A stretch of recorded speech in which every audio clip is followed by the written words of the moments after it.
4차 산업혁명에는 여러 가지 분야가 있겠지만 특히 우리들 삶 그리고 그 우리들 삶과 가장 근접해 있는 스마트 시티가 중요한 부분의 하나라고 생각이 됩니다. 그런데 이 스마트 시티를 성공적으로 구현하기 위해서는 똑똑한 인프라가 선행돼야 한다고 생각합니다. 오늘 이 세션을 위해서 와주신 덴마크 코펜하겐에서 오신 피터 라세 이사님께 특별히 감사의 말씀드립니다. Thank you.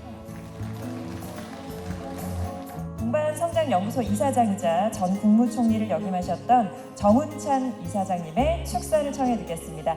지금 전 세계가 스마트 시티를 위한 노력을 많이 하고 있습니다. 노동력과 자본력을 갖춘 대기업뿐만 아니라 기술과 창의력을 보유한 중소기업, 스타트기업, 벤처기업들이 동반 성장을 이뤄내야 진정한 스마트 시티가 이루어집니다. 그런 의미에서 오늘 개최되는 스마트 시티 SOCT ICT 비즈니스 모델 창출 대토론회가 앞으로 우리나라의 스마트 시티 구현에 중요한 역할을 할 것으로 믿습니다.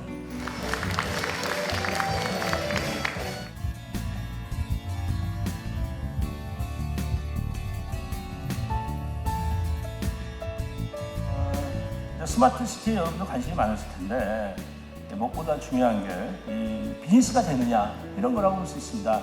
그 가운데 이제 흔히 이 도시라고 얘기하면 SOC를 생각을 하는데 또 4차 산업혁명은 이제 ICT고 이 두 가지를 어떻게 잘 융합해서 사업이 되게 만드느냐 하는 게 오늘 토론의 주제입니다.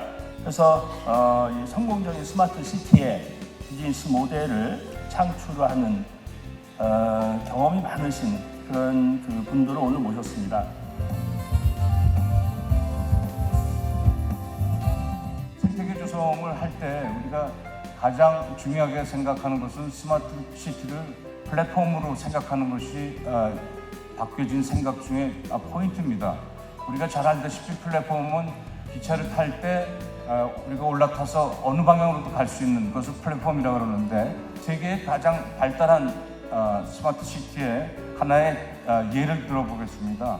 토론토에 있는 사이드웍입니다. 보도블록이죠. 보도를 통해서 수평으로도 연결이 되고 수직으로 연결되는 오른쪽에 보면 새로운 스마트 컨테이너라는 내용이 되겠습니다. 그래서 그 컨테이너에는 우리가 뭐 식음료라든가 또 우리가 사용하는 도구라든가 기구라든가 이런 것들을 다 반으로 연결을 해서 이 사이드워크를 교통수단으로서 연결을 하고 왼쪽 하단에 보시면 버스가 있고 자동차가 있고 그다음에 보도가 있는데 그 보도를 필요할 때는 도로로도 쓰고 또 필요할 때는 보도로 쓰는 그런 새로운 내용들이 되겠고 스마트 시티는 ICT와 연결이 돼야 되지만 ICT는 하나의 툴이면서 우리가 생각하는 플랫폼 그리고 가장 중요한 것은 시민들의 참여와 배려와 직접적인 운동 또 아이디어 이런 것들은 모두 힘을 합치는 그런 과정이 가장 중요한 스마트 시티의 내용이 되겠습니다. 감사합니다. 다음은 현대 엔지니어링의 김성현 사모님의 강연을 듣겠습니다. 지능형 교통 시스템이라고 하면은 저희가 다지는 도로의 소통을 하는 데 있어서 이용자 안전을 돕고 그리고 쾌적한 차세대 교통 체계를 구축하는 시스템이라고 할 수 있습니다.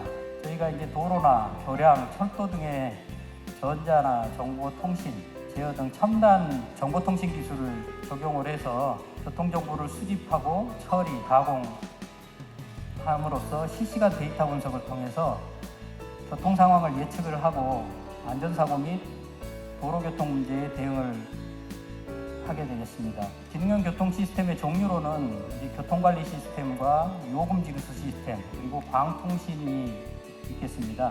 차량 검지기는 이제 좌측 중간에 보시면 도로에 설치가 되어 있으면서 실시간으로 교통 소통 정보를 수집을 합니다. 여기에는 교통량이나 속도 등을 수집을 해서 효율적인 교통관리 전략을 수행하는 데 목적이 있습니다. 저희가 실제 운영한 사례에 대해서 보고 드렸습니다. 예, 감사합니다.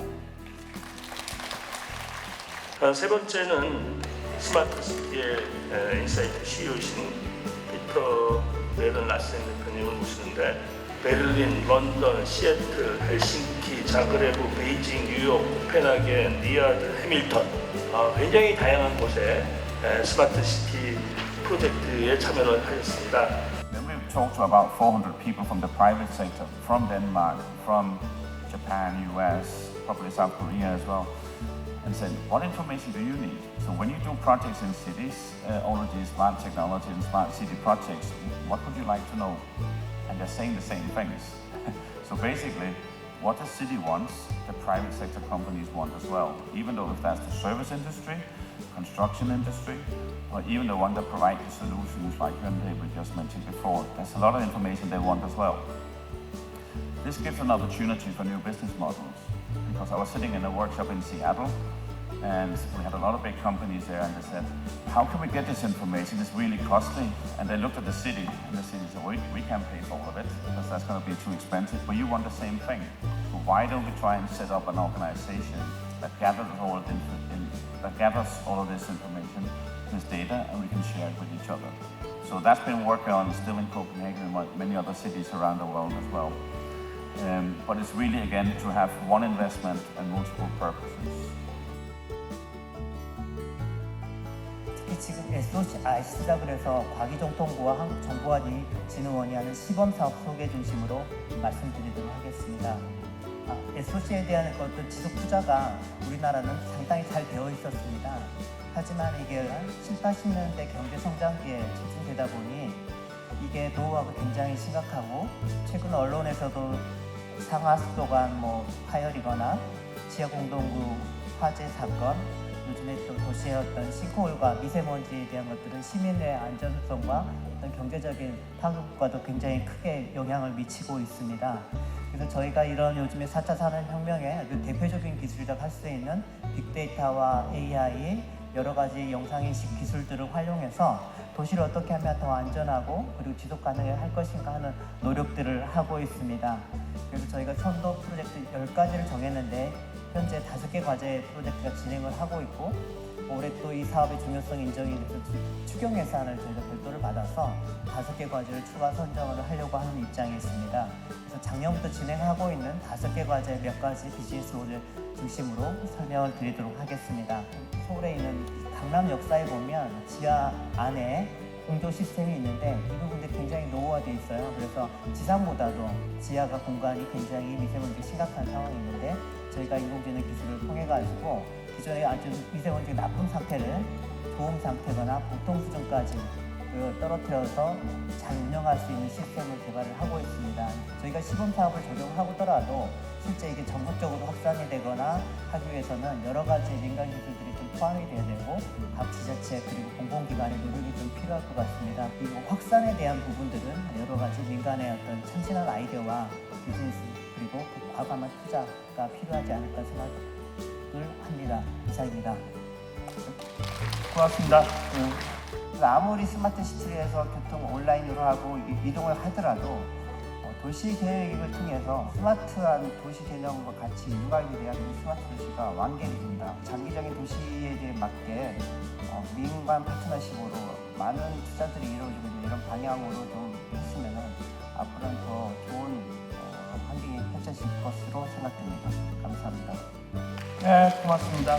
확대 제품화, 서비스화 되지 않고 항상 연구 개발로 끝이는 현상이 있습니다. 그것이 왜 끝이냐? 고객의 니즈, 즉 무엇을 해야 될지를 파악을 제대로 할 수가 없었다라는 겁니다. 리딩은 SOC 스마트 시티를 하기 위한 리딩은 건설사, 지자체, 그리고 그 SOC 관련된 플랜트 모든 전통적인 기술 기반에서 리딩을 하고 ICT는 툴로서 사용을 해야 된다라는 것을 제안을 드립니다. 입찰을 해야 된답니다. 그러면은 그 많은 기술과 노력이 숲으로 들어갈 수 있기 때문에 중단을 합니다. 저는 스마트 시티를 가기 위해서 입찰 제도부터 반드시 개혁을 해야 된다. 정보통신 네트워크도 세계에서 가장 빠르게 구축을 하고 있기 때문에 여러 가지 기술적 측면에서 접근을 한다 그러면은 우리는 스마트 시티를 누구보다도 잘 구축할 수 있는 그런 토양을 갖추어져 있다고 하지만은 그것보다 근본적으로 과연 우리가 이 스마트, 결국 컴퓨터가 우리의 삶을 얼마만큼 대체하는 것을 우리가 허용할 것인가에 대한 사회적 합의가 고민해 볼 사안이라고 생각합니다. 첫 번째는 우리나라에서 한 5에서 10년 정도 논의가 되어 왔지만은 여전히 입법이 되지 않고 있는 우리나라의 대표적인 데이터법들이 여전히 규제에 가로막혀서 통과되지 않고 있는 상황에서 스마트 시티가 장착될 수 있을지. 두 번째로는 최근에는 스마트 시티 내에 담겨져야 될 최첨단 기술과 그다음에 도시개발 관련된 기술이 부각되는 게 아니라 최근에 모 국무위원 후보자가 스마트 시티 내에서 진행될 사업에 투자를 했다고 해서 그런 부분들이 더 부각이 되는 바람에 관심을 받고 있는 아이러니한 상황이 지금 전개되고 있는 상황입니다. 세 번째로는 스마트 시티 내에서 수집될 각종 정보들, 특히 이용자 정보들이 많은 협업하는 사업자들이 있기 때문에 그 사업자들을 통해서 정보들이 계속 이전될 수밖에 없는 이런 구조적인 한계를 가지고 있습니다. 그래서 제가 봤을 때는 이 세 가지 점을 극복하지 않고서는 스마트 시티가 과연 성공할 수 있을지에 대한 물음표가 붙는다고 생각이 됩니다.